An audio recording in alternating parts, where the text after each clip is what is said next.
First, make solid contact driving forward, then rotate the forearm outward to produce a powerful, high-quality loop. Let's start by breaking down the basic backhand drive. The main reason many players struggle with backhand power is that they hold the racket too close to their body. This prevents you from generating proper power on your stroke.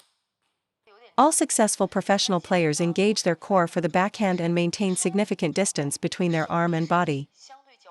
If you watch them closely, you'll see this arm position is used for both backhand drives and rips. The arm is always kept far away from the body, maintaining that crucial distance. The motion never starts by pulling the racket in close to your body. This is the first key point. Your backhand drive's backswing should create about a forearm's length of space. This applies to both shakehand and penhold grips. You must engage your core and keep your elbow and forearm about one forearm's length away from your torso. Execute your swing in front of your body. Your starting point for the swing is out here, and the ready position for the next shot is also out here. Always maintain this forearm's distance to ensure your backhand is consistent. Let me demonstrate. Against topspin, you must maintain the space between your arm and body to ensure you're ready for the next ball. If you pull your arm back in, you'll be too slow to react when the pace picks up in a match. You'll be passive on the second shot and jammed on the third, so always keep that space. If you stand up straight while trying to create space, your posture will be incomplete.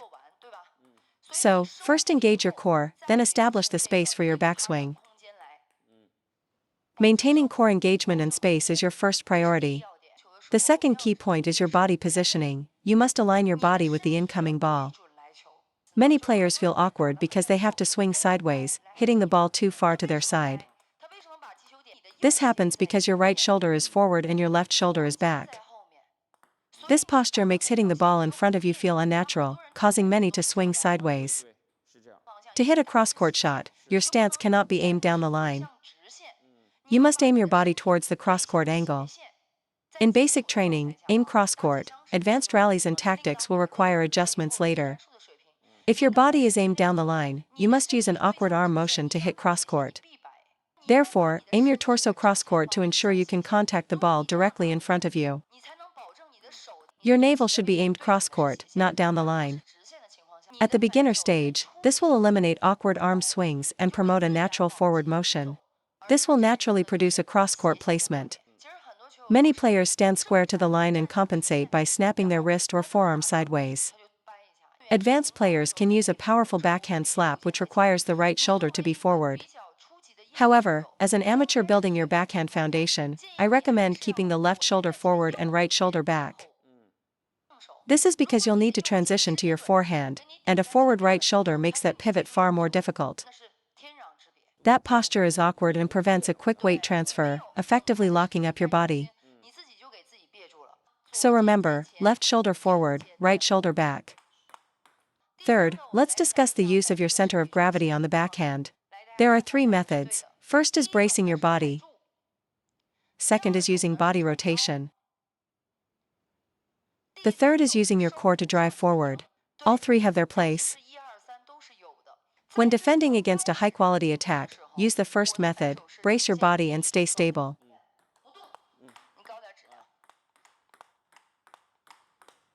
When you want to hit a powerful slap, you must use body rotation. However, this rotation-heavy technique is typically used from mid-distance, not close to the table. If you're at mid-distance and have a larger backhand swing, you can incorporate more body rotation. This forward-left power generation mirrors the forward-right motion of the forehand. The third power method is for standard counterdrives and rallies. Here, the body generates power from back to front, but the movement is very small and must not be exaggerated. The motion is not up and down. It's a contraction of the abs followed by an explosive forward drive. The movement originates from your core, pull in, then drive forward. I most often use this third method of core engagement, but I always keep the movement small. A large movement will compromise your recovery for the next shot. So, you need to master all 3 situations. Brace when defending. Rotate for power from mid-distance. and use core engagement for rallies. In every case, your center of gravity must not move up or down. A common backhand flaw is unnecessary vertical body movement during the stroke. Controlling and stabilizing your center of gravity is the key to a consistent backhand rally. You might think a little bobbing motion is harmless, but it has a huge negative impact on your next shot. In table tennis, your first shot is always the easiest. The difficulty increases as you react to your opponent's return. Therefore, keep your shoulders level and eliminate any vertical movement in your backhand stance. Any vertical movement will hurt the speed and recovery of your rally ball. Fourth question, do you use your wrist in the backhand drive? No, the backhand drive does not use the wrist. Remember this rule, neither the forehand drive nor the backhand drive involves wrist action. However, the forehand loop and backhand rip do require finger and wrist action, that's the difference. For a backhand drive, the wrist remains fixed and stable throughout the backswing, contact, and follow-through. So what provides the motion? It comes from the rotation of your forearm. After the backswing, use your forearm to drive forward and make solid contact, then rotate it outward to generate quality. The power for the backhand drive does not come from the wrist. Do not try to snap your wrist or forearm sideways. My feeling is that 60 to 70% of the forward motion comes from the elbow and forearm moving together as a unit. After driving forward to make solid contact, rotate the forearm outward to control the ball and create a crosscourt angle.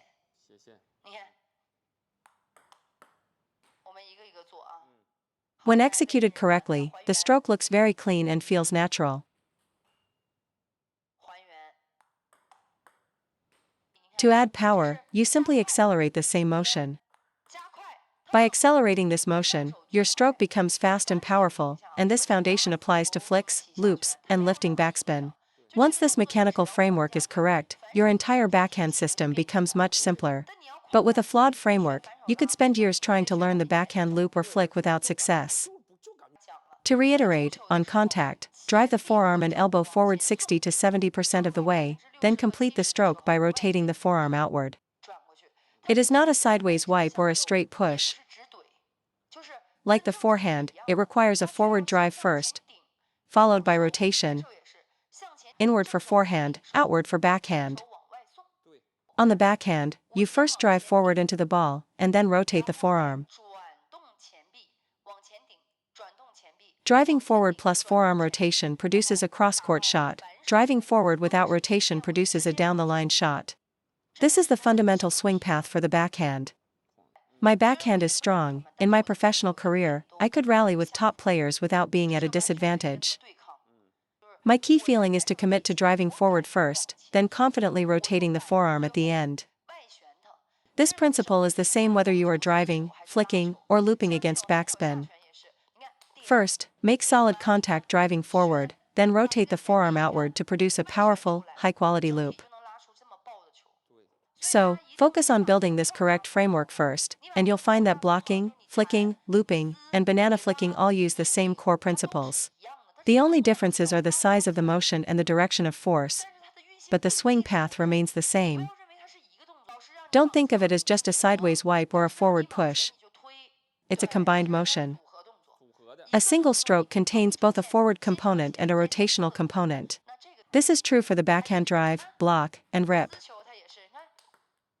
Once you understand this principle, generating backhand power will no longer be difficult. Throughout this forward then sideways swing path, your wrist must remain stable. A major backhand mistake is letting the wrist break outwards or constantly adjusting the racket angle mid-swing. Many players change their racket angle based on the height of the incoming ball. This habit of readjusting the racket face might work on soft shots. But the moment you try to add power, the ball will fly off the table or become completely uncontrollable. So, do your best to keep your wrist fixed. For a topspin drive, the power comes from the forearm, not from a flick of the wrist. If you lock your wrist and master the correct swing path, your backhand will improve significantly. Next, let's look at power generation on the backhand. Generating power is a common challenge for amateur players. The principle is the same as the forehand, you can't generate power by just pushing straight forward. Even if you don't hit with maximum power, just increasing the quality of your shot will put your opponent on the defensive in a rally. The key to power on both forehand and backhand is the elbow. It acts as a pivot point, allowing the forearm to accelerate.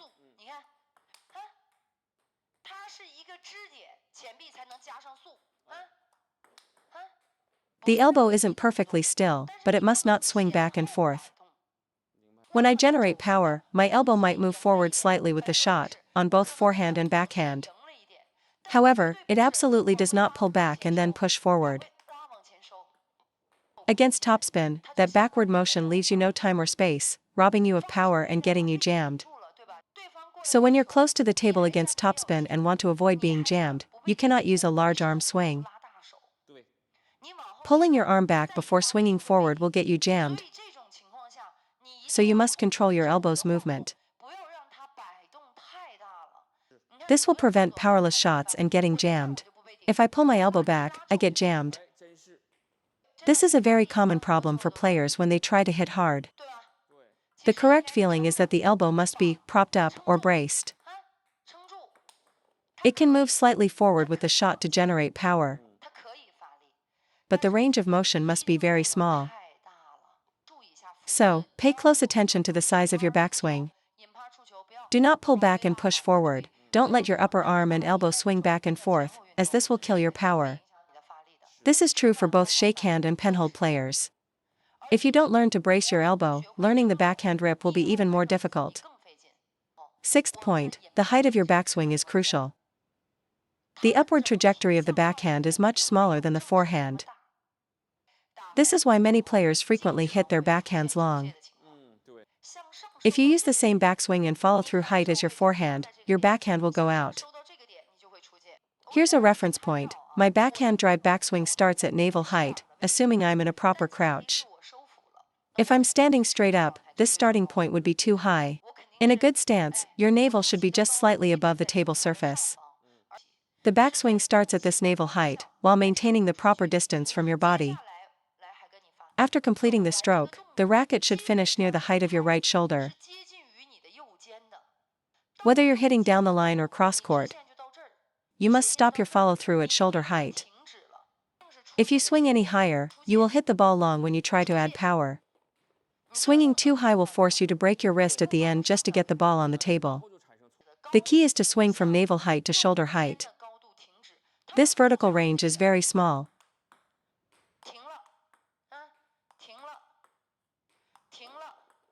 which keeps your stroke compact and effective, whether you're hitting hard or soft.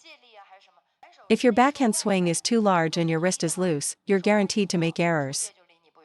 Seventh, let's talk about controlling the racket angle. On my backswing for a backhand drive, I open my racket face to about a 2 o'clock angle. You need an open racket face to make proper contact. With the racket open at 2 o'clock, if I want to hit harder, I simply make the stroke more compact. I don't close the racket angle to generate power, because the drive is primarily a hitting motion.